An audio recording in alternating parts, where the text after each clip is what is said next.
నేను నా పరిసరాల పరిశుభ్రత కొరకు ప్రతిరోజు కొంత సమయం కేటాయిస్తానని నా వంతు కృషిగా స్వచ్ఛతా కార్యక్రమాల కొరకు శ్రమదానం చేసి పరిశుభ్ర ఆంధ్రప్రదేశ్ సాధించే సంకల్పానికి కట్టుబడి ఉంటానని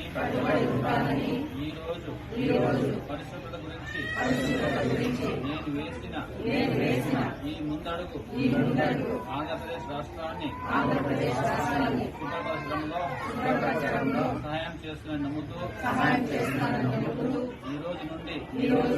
నా తోటి వారికి కూడా స్వచ్ఛత కొరకు తడి చెత్త పొడి చెత్త వేరు చేయడంపై అవగాహన కల్పించడానికి ప్రయత్నిస్తానని మన ఆంధ్రప్రదేశ్ ను స్వచ్ఛ ఆంధ్రప్రదేశ్ గా తీర్చిదిద్దేటట్లు నా వంతు కృషి చేస్తానని ప్రమాణం చేస్తున్నాను.